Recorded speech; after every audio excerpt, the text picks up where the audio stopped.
Good morning students. मैं आपकी मीनू त्याग। मैं आपको 10th क्लास के अर्थशास्त्र का टॉपिक संसाधनों के प्रकार, भू उपयोग, भू निम्नीकरण के कारण, मृदा के प्रकार और मृदा संरक्षण के उपाय करवाने जा रही हूँ। उम्मीद करती हूँ कि आप मेरा ये वीडियो अंत तक देखेंगे और मेरे चैनल को लाइक और सब्सक्राइब भी ज़रूर करेंगे। आज की इस वीडियो में मैं सबसे पहले आपको बताऊँगी कि संसाधन किसे कहते हैं। जैसा कि आप जानते हैं कि हमारे पर्यावरण में बहुत सारी वस्तुएं उपलब्ध होती हैं जिनका उपयोग हम अपनी आवश्यकताओं की पूर्ति के लिए करते हैं और जिनको बनाने के लिए जैसे हमारे आसपास बहुत सारे साधन हैं, पेड़ पौधे, वृक्ष हैं, उन और प्रौद्योगिकी उपलब्ध है, जिससे हमें आर्थिक रूप से हम हर साधन को संभव्य और सांस्कृतिक रूप से मान्य है, संसाधन कहलाती है। जो भी हमारे आसपास के वातावरण है, संसाधन क्या नाम कहते हैं, जैव संसाधन है, अजैव संसाधन है और नवीनीकरण संसाधन है। जो भी जिनकी इन सभी चीज़ों का उपयोग हम किस लिए करते हैं, अपनी आवश्यकताओं की पूर्ति के लिए करते हैं। तो ये सभी सम्मिलित रूप से क्या कहलाते हैं, संसाधन कहलाते हैं।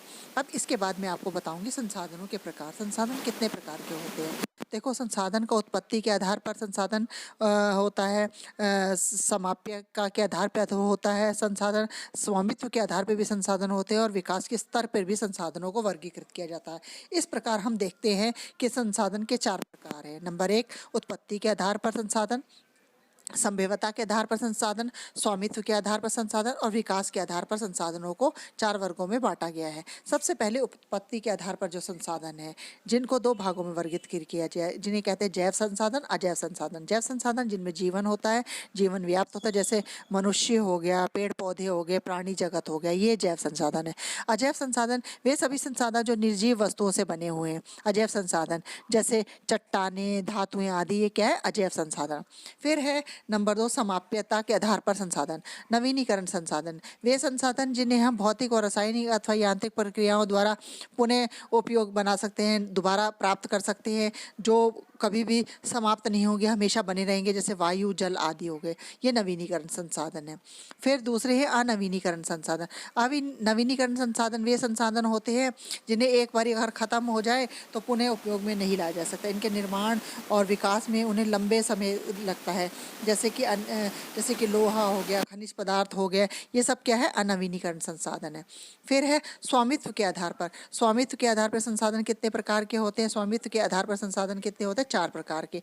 एक होते हैं व्यक्तिगत संसाधन, जैसे जिसका हम पे निजी स्वामित्व होता है, जैसे हमारा अपना घर होता है, वो हमारा क्या है, व्यक्तिगत संसाधन या निजी स्वामित्व के अंतर्गत आते हैं।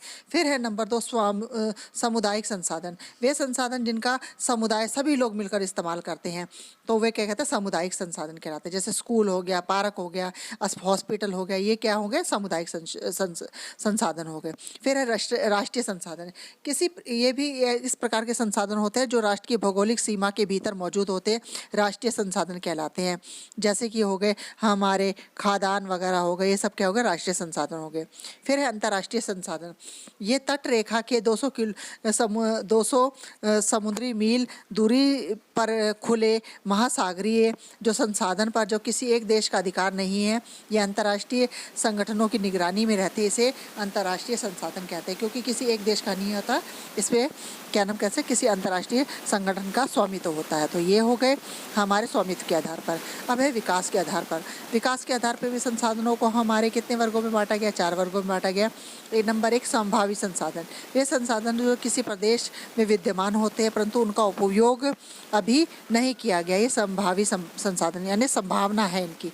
फिर है नंबर 2, विकसित संसाधन। ये वे संसाधन हैं जिनका उपयोग की गुणवत्ता और मात्रा निर्धारित की जा चुकी है, विकसित संसाधन कहते हैं, जिनका पूरी तरह से विकास हो चुका है। भंडारी संसाधन, पर्यावरण में उपलब्ध वे संसाधन हैं जो अभी प्रौद्योगिकी के अभाव, टेक्नोलॉजी नहीं है और मानव की पहुंच से अभी बहुत दूर है, उसे भंडारी संसाधन कहते हैं। फिर है संचित संसाधन। ये संसाधन जिन्हें अभी तकनीक के ज्ञान के उपयोग के प्रयोग में लाया जा सकता है परंतु इसका उपयोग अभी आरंभ नहीं हुआ, इनको कहते हैं संचित संसाधन। तो ये था संसाधनों के प्रकार और उनके आगे वर्गीकरण कितने भागों में बांटा गया है। जैसा कि आप सभी जानते हो कि भारत में अनेक प्रकार की उच्चावचय भूकर्ती जलवायु और वनस्पति पाई जाती है। जब जलवायु और वनस्पति अलग अलग प्रकार की है तो इसमें यहाँ पे अनेक प्रकार की मृदाएं भी विकसित हुई है। मृदा प्रणाली की प्रक्रिया को निर्धारित करने वाले तत्व उसके रंग, गहराई, गठन, आयु व रासायनिक और भौतिक गुणों के आधार पर हम भारत में जो मृदाएं पाई जाती हैं उन्हें अनेक भागों में बांट सकते हैं। तो अब मैं आपको बताऊंगी मृदा। मृदा यानी मिट्टी कितने प्रकार की होती है, क्योंकि भारत में भूप्रकृति अलग अलग है, जलवायु वनस्पति अलग अलग क्यों पाई जाती है, क्योंकि भारत में अलग अलग प्रकार की मृदाएं पाई जाती है। तो सबसे पहली प्रकार की मृदा बताऊंगी मैं आपको, जलोढ़ मृदा। भारत की लगभग 45% क्षेत्र पर पाई जाती है। इस मिट्टी में क्या होता है, जलोढ़ मृदा में पोटाश ज़्यादा होती है। सिंधु, गंगा और ब्रह्मपुत्र नदी द्वारा विकसित रेत, सिल्ट तथा मृत्तिका के विभिन्न प्रकार के या आयु के आधार पर इसका पुराना बांगर तथा नया जलोढ़, जिसे खादर कहते हैं, पुरानी को बांगर कहते हैं और नई जलोढ़ को क्या कहते हैं, खादर कहते हैं। ये मृदा जो होती है बहुत ज़्यादा उपजाऊ होती है और इस मृदा में गन्ना, चावल, गेहूँ आदि फसलों के बहुत ज़्यादा उपयोगी होती है। तो ये क्या है, जलोढ़ मृदा। फिर दूसरी मृदा है काली मृदा। जैसा इसके नाम से है, इसका रंग कैसा होता है, काला रंग होता है। और एक अन्य नाम रेगड़ मृदा भी कहते हैं। कैसे, क्या कहते हैं, रेगड़ मृदा। टिटेनिफेरस तथा मैग्नेटाइट एवं जीवांश की उपस्थिति होती है इसमें। बेसॉल्ट चट्टानों के टूटने फूटने के कारण इसका निर्माण होता है। इस मृदा में आयरन होता है, चूना होता है, एल्युमिनियम होता है और मैग्नीशियम की बहुत ज़्यादा मात्रा होती है। इस मृदा में कपास की खेती के लिए बहुत ज़्यादा उपयुक्त है। कपास की खेती के लिए काला मृदा उपयुक्त होती है। और ये मृदा जो होती है महाराष्ट्र, सौराष्ट्र, महाराष्ट्र, मालवा, मध्य प्रदेश और छत्तीसगढ़ के पठारों में पाई जाती है। फिर इसके बाद है लाल और पीली मृदा। जैसे ही लाल और पीली मृदा है, उसमें लोहे के कणों की अधिकता के कारण ही इसका रंग कहीं कहीं पे लाल होता है और कहीं कहीं पे क्या होता है, पीला होता है।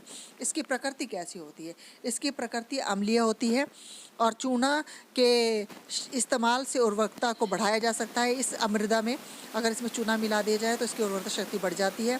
ये मृदा उड़ीसा, छत्तीसगढ़, मध्य गंगा के मैदान व गारो, खासी व जयंतिया के पहाड़ों पर पाई जाती है। फिर तीसरी मृदा है हमारी लैटराइट। लैटराइट मृदा उच्च तापमान और अधिक वर्षा वाले क्षेत्रों में पाई जाती है। भारी वर्षा के कारण इसका निष्कलन का परिणाम होता है। चाय व काजू के लिए बहुत ज़्यादा उपयुक्त होती है। लैटराइट मृदा में क्या उगाया जाता है, चाय व काजू। कर्नाटका, केरल, तमिलनाडु, मध्य प्रदेश, उड़ीसा और असम के पहाड़ी क्षेत्रों में बहुत ज़्यादा मात्रा में लैटराइट मृदा पाई जाती है। फिर अगली है मरुस्थलीय मृदा। इसका रंग लाल भी होता है और भूरा भी होता है। यह रेतीली और लवणीय होती है। ये शुष्क जलवायु तथा उच्च तापमान के कारण जल वाष्पन की दर इसमें बहुत ज़्यादा होती है। इसमें ह्यूमस और नमी की मात्रा बहुत ज़्यादा कम होती है।